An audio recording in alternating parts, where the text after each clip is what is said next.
The purpose of your journey is really to engage with customers. The toolkit that we explored today helps you figure out what to say, to whom, and when. I'd like to announce our speaker tonight. Veronika Litinski will be speaking on business plan and other communication tools. So this follows on the heels of our lecture last week where we talked about building a business model canvas and really nailing that before you work into a business plan. And both the business model and the business plan being really living, breathing documents that change over time. Veronika was one of the first employees at Mars. I think you're employee number 3. She has an interesting background. She was educated in Russia and has worked in Silicon Valley, both as a research scientist and in corporate finance. She now works with Mars, has worked in different roles at Mars. More originally, in the early days, the business advisory services was called the Venture Group, and she led that. She is a senior advisor now with the life sciences and healthcare practice at Mars, and works with a portfolio of life sciences and healthcare entrepreneurs with a particular focus on financing and corporate development. She was also instrumental in the launch of Cognicity, the brain fitness company created through a partnership between Baycrest and Mars. Please join me in welcoming Veronika.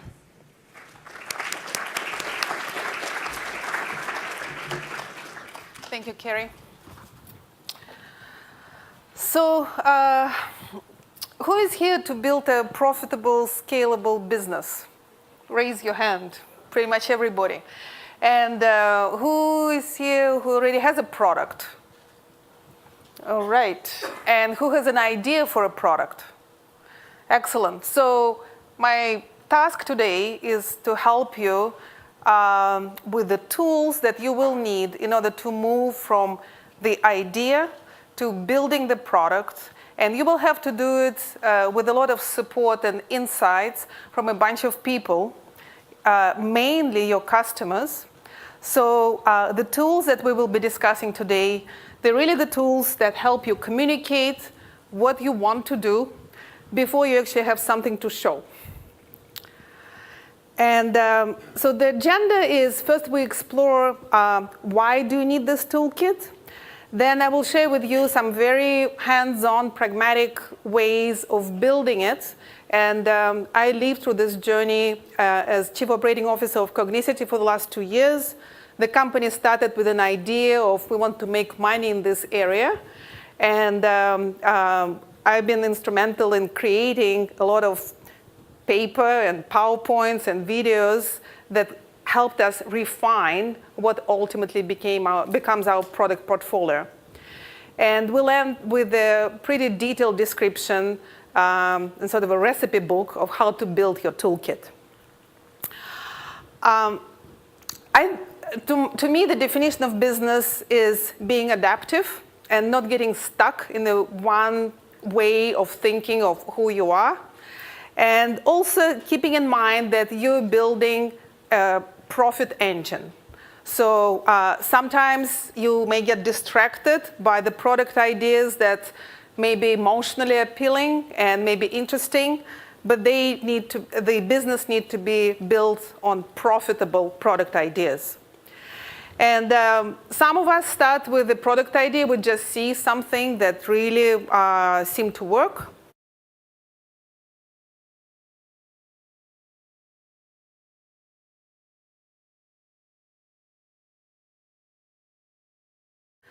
Sometimes we find a need in the market, and that gets us inspired and makes us want to move into that business idea. Your fundamental job at the stage where you are is to figure out how to turn your idea into a product and then quickly put it in the hands of customers and measure whether the customers actually like it or not. And then make a decision whether you want to persevere down that path or you need to pivot or switch and find a different place, somewhat different, profitable niche. So until you actually build that sustainable business, you will be in that loop. And because time is money, your job as an entrepreneur is to minimize the total time you're traveling through that loop of building, measuring, and learning. The other important thought is that you want to choose the right trajectory for your business. And there is no single model that really works. A good friend of mine who is a serial entrepreneur says business is just contraption that makes money, and you're kind of building it out of the pieces. But you want to be sure that you have the sustainability idea and scalability always front and center. So you don't want to be building custom solutions. And there is always a danger when you're starting to engage with customers, then they would say, oh, yes, it's a great idea. If only it can do this. And then you talk to the next guy and he says, yeah, this is OK, but I also want to do that. And then you end up building something that's ultimately is not scalable. So I love the concept of minimal viable product. So it's something that it's a set of features and attributes that allow you to scale your business. And you kind of want to get to the point when you're selling more or less the same thing to everybody.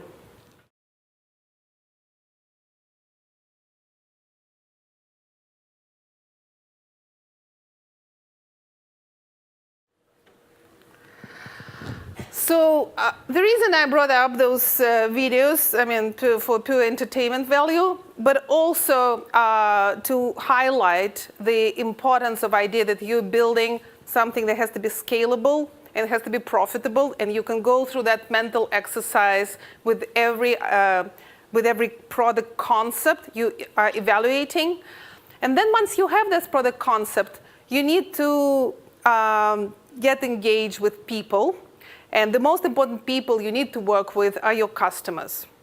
And we're all very different. And the people you'll be dealing with will also have quite different set of questions. And they'll be coming to you with different perspectives. But ultimately, all communication tools that you will be creating will be answering these three questions. What do you do? Who cares? Why should I care about this if you're talking to me as a customer or potential partner or an investor? And how do you make money? So as you're crafting your toolkit, this is the three big questions that need to be answered in all your communication messages. And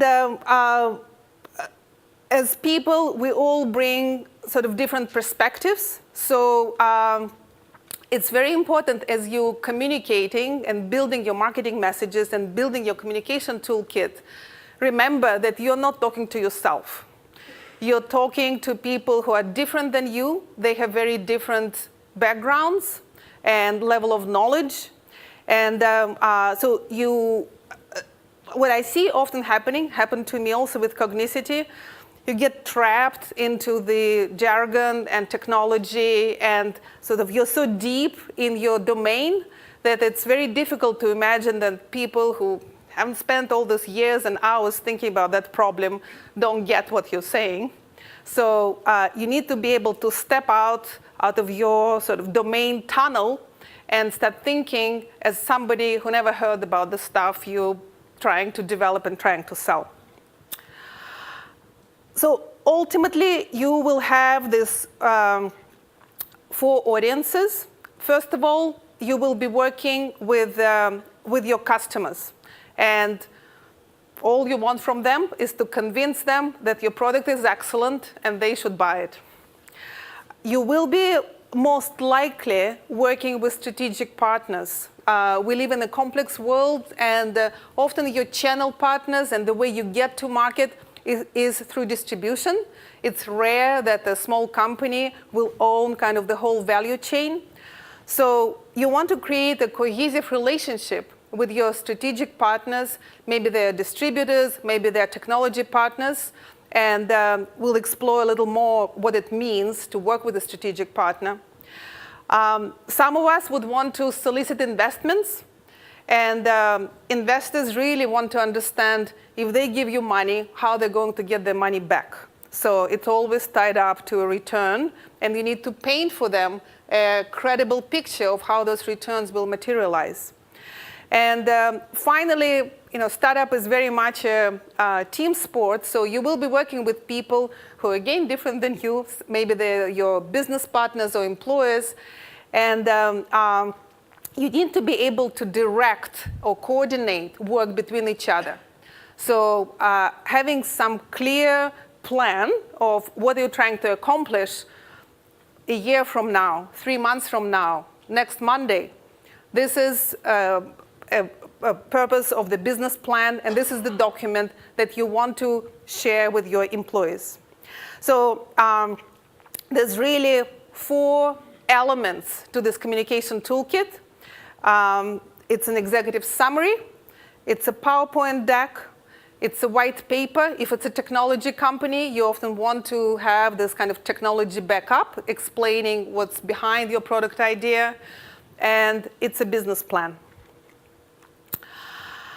The truth is that we cannot really picture where we're going to land with this business. Remember the feedback loop of build, measure, and learn? So you need to think about your journey as a bunch of stepping stones. And at every step, you discover very important insights about your market, about your customers, what do they really care about, and also how to build that with contraption, your business, so the machine kind of works together in a smooth way and in a profitable way. And everybody you will talk to will be asking you, especially the investors, what are your milestones? So the milestones are those stepping stones. And you need to think about the milestones that are meaningful. So the very first milestone that, to me, is most valuable is finding a good problem.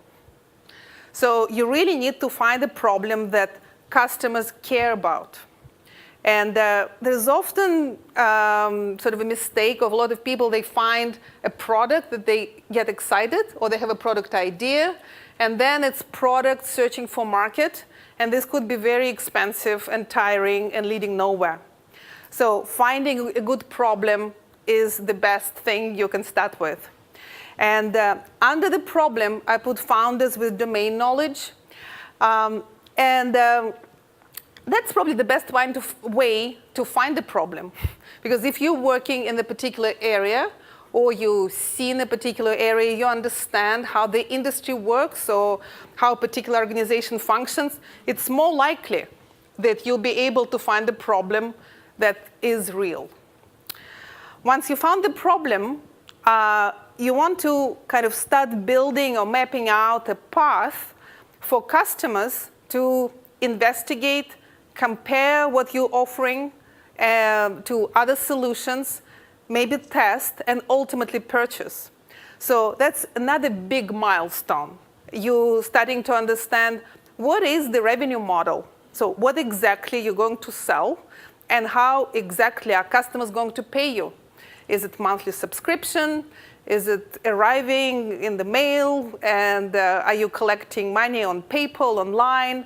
So how people pay and how it fits with their budgets, this is a very important consideration, especially if you're selling to large organizations.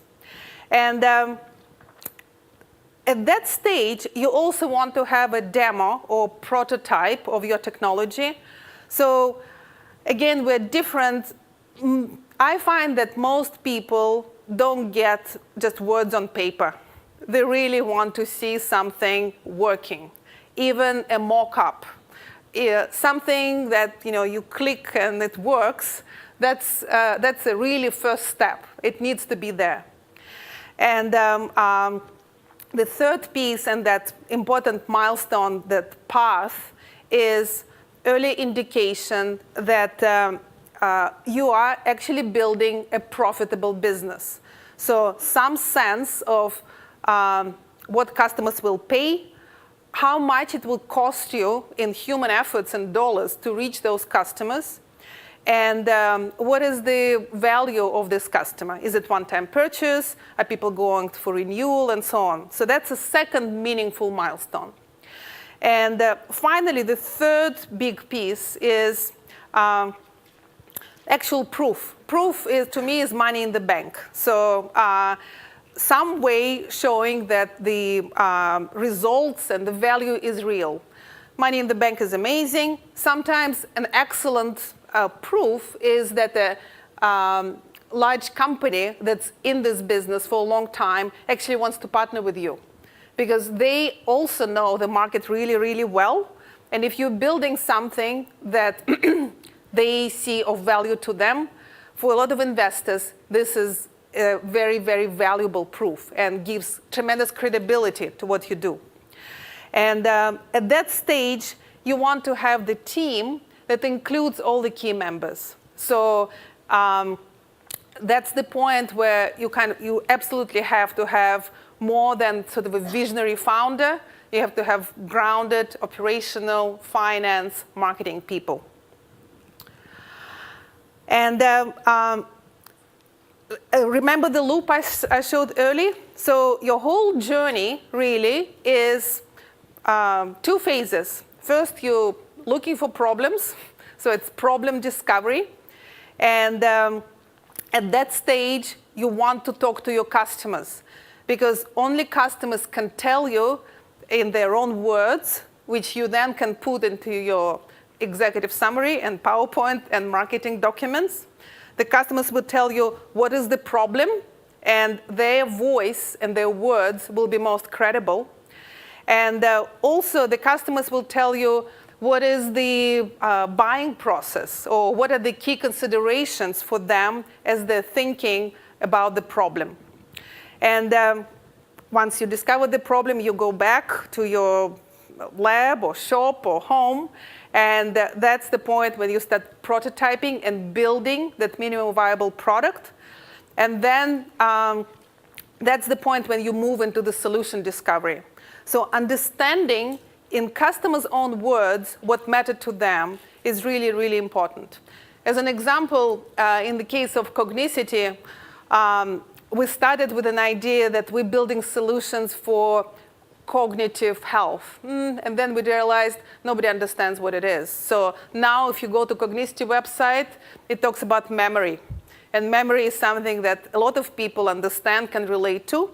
So we learned that by talking to customers. And it's a subtle change, but it makes radical difference in terms of customer adoption and willingness of those customers to engage with us in a productive dialogue.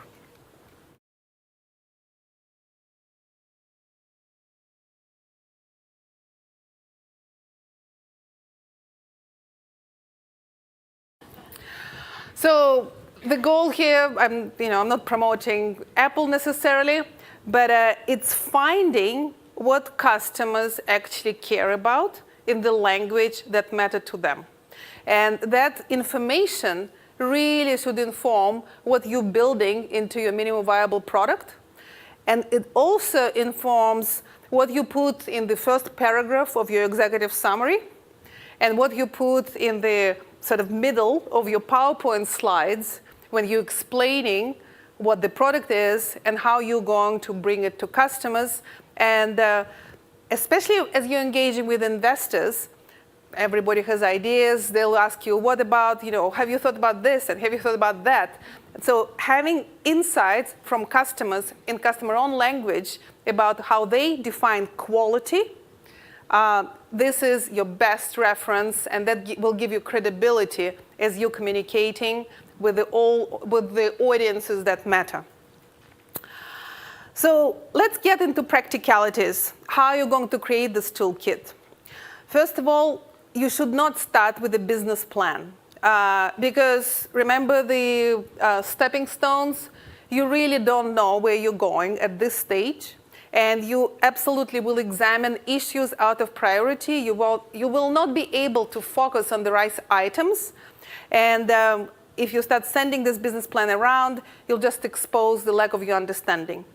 So my sort of homespun methodology is start with a PowerPoint and put all your ideas into this, maybe it's a 100-slide PowerPoint deck, but it's kind of a receptacle for all your ideas and reference points. Then from that PowerPoint deck, I like building executive summary. Executive summary is, 1, 2, 3, maybe 5-page document. So it has to be a length that people will be actually prepared to read. 3 pages, I think, is kind of the right amount of words on paper. And it's very likely that you will create versions of that executive summary. It will be somewhat different version for the investors, and somewhat different version for the customers, and somewhat different version for strategic partners. But the big chunks of the document will be the same. And when you're working in a 3-page document, it's easier to manipulate. And if you discover that, no, it's not cognitive function, it's memory, you can replace it everywhere without spending days kind of catching those words in all your documentation. So as you're going through that virtuous cycle of finding a problem, building a prototype, measuring, and then learning whether what you built makes sense and people actually want it, you will be going through the same virtual cycle of your toolkit. You will be putting ideas into the PowerPoint. Every time you have an hour meeting with a customer, you learn tremendous amount. And you want to go and right away put all those ideas and words into your PowerPoint document. And then you're creating a more polished version, which is an executive summary, something that you can continue sharing with prospects, with strategic partners. And then ultimately, you will be building a business plan. And the business plan will include financial projections. And all those documents will have to be updated continuously. So the adaptable part has to be part of your DNA as in the entrepreneur. And as you're creating this toolkit, the important parts also is to develop right metaphors, especially when you're thinking about something very new. You need to be able to anchor what you're building in something that people already know. So maybe it's an image, maybe it's a set of words. So the lead product for Cognicity is online assessment. And so the metaphor that worked for us was, it's just like a bathroom scale, but it's for your brain health. People understand. You're measuring your weight, you're kind of monitoring your metabolic rates and obesity. And so it gives people personal insights into where they are in their weight and cardiovascular health. So the assessment we're building, it's a consumer tool, so it's something that you can do without going to a doctor. And it's something that people understand what is the value of having this thing in their life. And the other thing that's very, very important, especially nowadays, is investing time and thinking into building really powerful visual assets. I think in the last 12 months, pretty much every business that I worked with has some kind of 30-second or 1-minute video. And I don't know, maybe people are lazy, but basically, if you don't have a video that you can share, it's really difficult to get people's attention. So once they see the video, maybe they get more motivated to start reading your executive summary and business plan. But that video, I think, is very much worthwhile investing in. And Mars Studio happens to have the core competencies in creating this kind of videos. And now let's explore the actual experience, how you're going to give your wonderful communication tools to the users. So the business plan is something that is only relevant to your team. Don't offer it to anybody on the first meeting. The meetings that will be important to you initially, prospective customers, strategic partners, and investors. Especially with investors, you want them to get somewhat excited about what you're doing. But the most important thing is you want them to get excited about you, because ultimately they will be investing in your ability to craft a plan and then execute. So they need to see your passion and your vision, and they need to believe you as a human being that you're capable of executing on this vision. So the best thing is to have a meeting in person. It's difficult to convey passion on email. Probably not a good idea anyway. So with investors, you want to start with the executive summary and then be in the room with them with your PowerPoint slides. Alternatively, you start with your video and then executive summary and then the PowerPoint slides. And the other very important application of the visual assets is, we live in the internet world now. So there are probably places that your future customers and maybe strategic partners, they're kind of hanging out online somewhere. And especially if you're coming from this industry, you have the domain knowledge, you probably know where are those places. So you want to have visible enough information about what you're doing so people get curious and they discover you. However, you need to be careful that you're not disclosing too much about all your ideas and plans. So, because until you have a product and you're in the market, you don't want to be publishing every great idea you have. So finding the right balance between protecting and promoting is really your judgment. And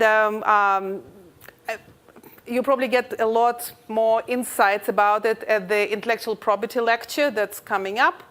But essentially, you want your understanding about the problem and your solution to be captured in some compelling set of images. There's an important distinction between business planning and selling. So customers, strategic partners, and investors, you're selling to them your idea. You're trying to convince them to part with their money, time, resources to work with you. The business planning is completely different, and that's your business plan. The only people who would ask for your business plan would be the bank or an investor much later down the path when they're really digging deep into what you're doing. So do not send your business plan to everybody. And it's a document that your team should craft in a way that everybody is on board and everybody understands what is their specific role and what kind of milestones you're building towards as a team. So you have to have complete operational clarity where we're driving on March 31st. What are the proof points that we want to see for our business? So when your partner wakes up in the morning, they have a vivid picture in their head. What are they doing first thing in the morning? Is the other thing that's very easy to do as a startup person, there are always distractions. And as you're going through that journey, there's always temptation to do something that you love to do, but it's maybe irrelevant in terms of driving to that milestone at the end of March. So the discipline has to be your own, but the agreement on where you're going and what is this milestone is something that's captured in the business plan. And these milestones should be really, really simple. It could be as simple as have one paying customer, or reach 3,000 consumers and have and understand what is their response rate. So you always know when you reach this milestone. You need to be able, by the time you're there, you need to be able to say, we've sent 10,000 emails, 5% of people opened our email. That's specific. Once again, we're dealing with people. So I think we just need to be honest with ourselves that there are biases. People have judgments based on gender and occupation. And if somebody calls me up and says, I'm a nurse, I have an idea of what this person been doing all their life. So as you're building your toolkit and as you're engaging in conversations with other people, keep in mind that you're dealing with people with their biases. And you can also use these biases to your benefit, because people tend to consider information that reinforces their existing beliefs. And as you're approaching your first strategic partners, if there are maybe 10 companies you can work with, try to approach somebody who already has the same vision for the future of your industry as you do, because they will be much happier to hear from you, because you're kind of thinking in the same direction.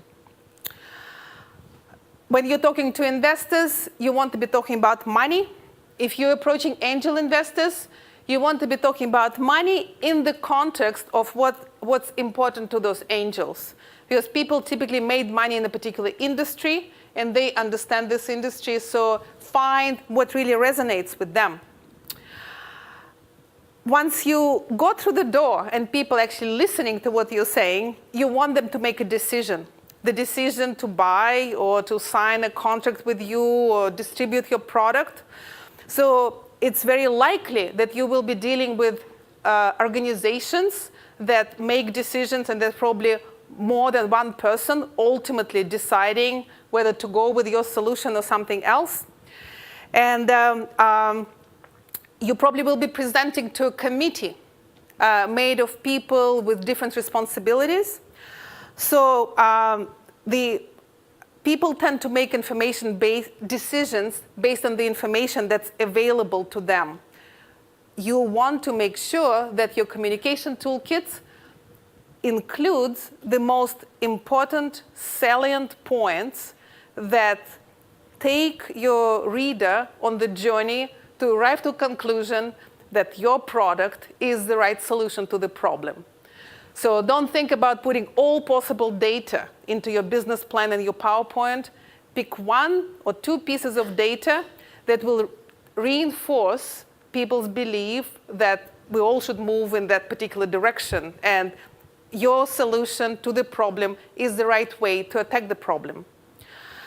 The other piece that I used a lot in my career is escalation of commitment. And essentially, especially when you're dealing with large organizations, especially as you're dealing with large organizations, there is a tendency that, if a lot of people get involved and people evaluating the cultural fit and the strategic fit and the operational fit, people will be open to overlooking some weaknesses in your offer because they spend so much time with you already.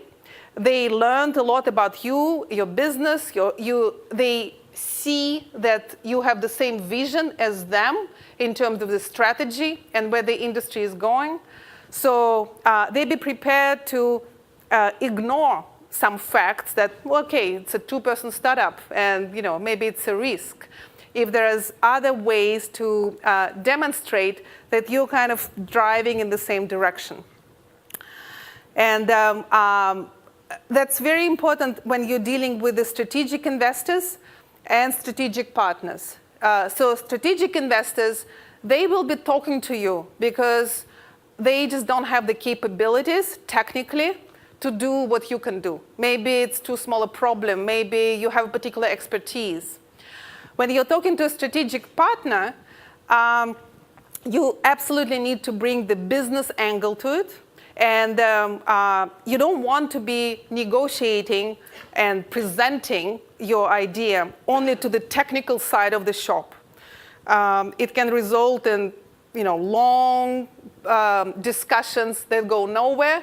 You're just educating the engineering kind of side of that large company about your ideas. You absolutely want to bring business people to the table early on and make sure you're not wasting your time and what you're doing is aligned with their overall strategy. The video I want to show you is created by a company which is Mars Client. The reason I pick it up is as you're describing what you do, you really want to make it personal. Facts are good, and you want to have few really important facts there, but there has to be a personal story there, the narrative. So as you're thinking about selling your idea, try to think of a narrative that will convey to people that you're the right person to get it done. To learn. That's using adaptive video game technology to identify and improve cognition in school-aged children. It's estimated that as many as 40% of children in school today struggle with learning, and many fall between the cracks. My own son was identified as having ADHD in grade 1, and over the years I've spent thousands of dollars trying to get him help, but nothing seemed to stick. Sorry. Well, there's supposed to be a picture of a kid covered in duct tape, and I guess we have a little technical challenge here. But the idea is build your story. And once you have that story, also think about how to spread the story through social media. So social media is a marketing channel. And you want to build your presence there just because if you're not there, you almost don't exist. But you want to be very strategic and careful about what you do there. So again, your most important asset is your time. And so you want to be practical in terms of what you do and month 1, month 2, month 3. Don't try to be everywhere at the same time. As you're building your key messages and your visual assets, just plan it as any other marketing outreach. And the most important thing is you can, through social media, you can portray yourself as an expert. And that opens doors in terms of being invited to different talks and engaging in productive conversations with individuals who are potentially decision makers in the organizations that may be your strategic partners and you want to sell through them and so on. So my view is if you have no reasons to be on social media right now, just don't. Go there only at the point where you have a decent idea of what are your messages, and then you can start engaging with the right people, not everybody, with the right people in a sort of thought-provoking discussions about your industry. And if you're not at that stage, don't bother, you have tons of other things to do. The most important thing that you need to do is to understand what is your value proposition. So if you cannot express it in a very succinct way, I'm very sure that customers will not guess it also. And so your journey is really understanding what the market problem is, figuring out the set of features that your product will deliver and that will be beneficial to your market. And your job as management is to make this connection. So that cycle of connect to customers, build, and measure is really aimed at crystallizing the value proposition. And that's another thing that's very important idea, I think, for entrepreneurs. So what makes entrepreneurs great is that they're tenacious and they're prepared to go through the brick wall and have a lot of energy to get there. But you also, that particular trait is excellent, but it can also be your undoing. You don't want to be going through the brick wall. You really want to find enthusiastic customers that cannot live without the product you're building. That's the only way to create a sustainable, scalable business. So if you're seeing a lot of brick walls, this is a message, and the message is stop doing, go back to discovery. And discover with your customers where is that profitable niche that you can fill with your solution. Maybe it's a much smaller product, maybe it's a differently positioned product, maybe it's a different terminology, but you need to have the internal discipline to switch from doing and calling and running ahead to step back and contemplate and rethink and discover what customers want in a very open-minded way. You really, really want to hear from them. What is it they want? So this is just a summary of, as you're building your communication tools, basic principles of good business communication and planning apply. You don't want to create a lot of hype, especially when you're talking to investors. They're great at creating hype themselves. So you want to give them facts. And you want to show to them that you have great attention to details. You can organize your thoughts well. You want to build a narrative that fits together. So you need to be able to make certain sacrifices and think carefully about what are the key elements of your story that takes your audience, be it customers or strategic investors, on the right journey. And the journey ends at, okay, these guys really know what they're doing, and they're building something that customers cannot live without, and they understand the customers. That's kind of the realization that people need to have after they went through all your communication materials. And the other thing that's important, so reality distortion field, I think it's a term that Steve Jobs, coined, and it's very easy to become very passionate about your story, what you do, but you really need to practice also. So I made this list as a blueprint for successful presentation. And I just go through that checklist myself every time I have to present. You always want to start with a close, like where are you going eventually? What is the last message that people want to hear? And then just go through this checklist that will be on the slides. And I would encourage you to acquire the discipline of just following this methodology. And finally, you want to be sure that you personalize your messages. So you want to be clear about the business problem you solve. Don't get too caught up in technology.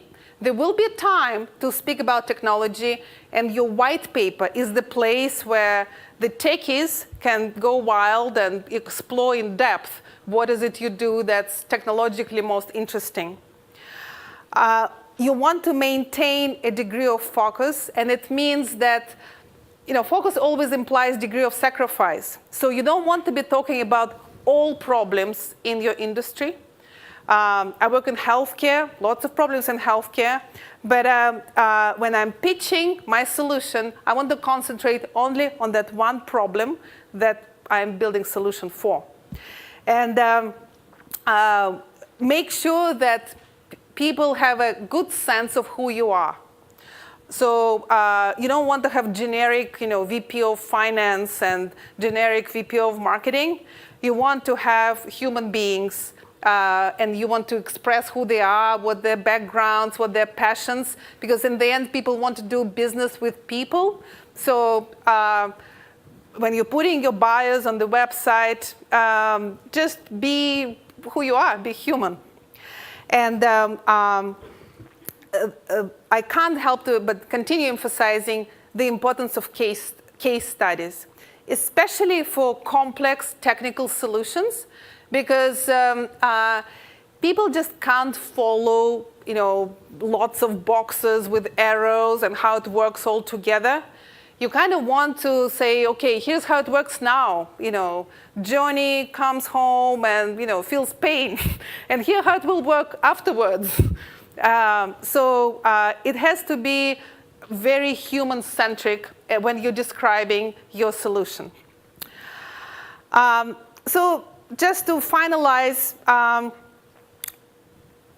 we all know that this is a room of people, full of people who have a product idea, maybe, and looking for a methodology to build a profitable, scalable business. Let's be humble and acknowledge that we don't know the path exactly. There will be lots of forks on the road. And the toolkit that we explored today helps you figure out what to say to whom and when. And so you will be working with it kind of like a Swiss knife. There'll be lots of little pieces, and you'll assemble it for the purpose as you're going through your journey. And the purpose of your journey is really to engage with customers and to start figuring out what are the elements of this contraption that will be a profitable business in the end.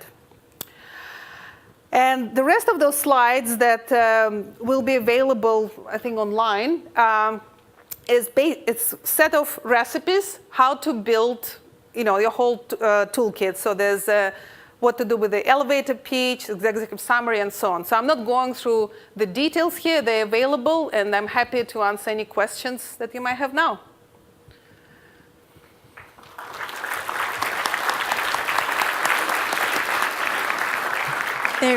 Thanks, Veronika. What I like about your lecture is that you bring together a lot of parts that are throughout the Entrepreneurship 101 course. So we've talked about value proposition, and we will be talking about social media and pitching, but you sort of do it seamlessly as to how these things are connected. So it's a really valuable lecture.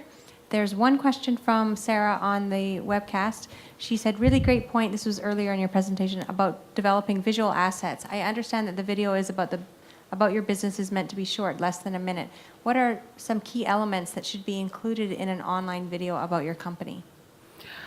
I think the key elements should be problem statement and solution. So how what you're building would be beneficial to the customers. And you also want to be kind of cost effective as you're creating this video. So so it has to be done in a crisp way. I would opt for shorter, simpler messages, hopefully in the language of the customers. And you really want to basically stay problem solution. That's the essence of your business. With the executive summary, if you are in business, an executive summary is that half page, if you will, that essentially tells senior management what's in it for them. If you do a resume, that first third page essentially tells the employer, well, okay, why should they hire you? And we deal with people who can't get past a 60-second soundbite.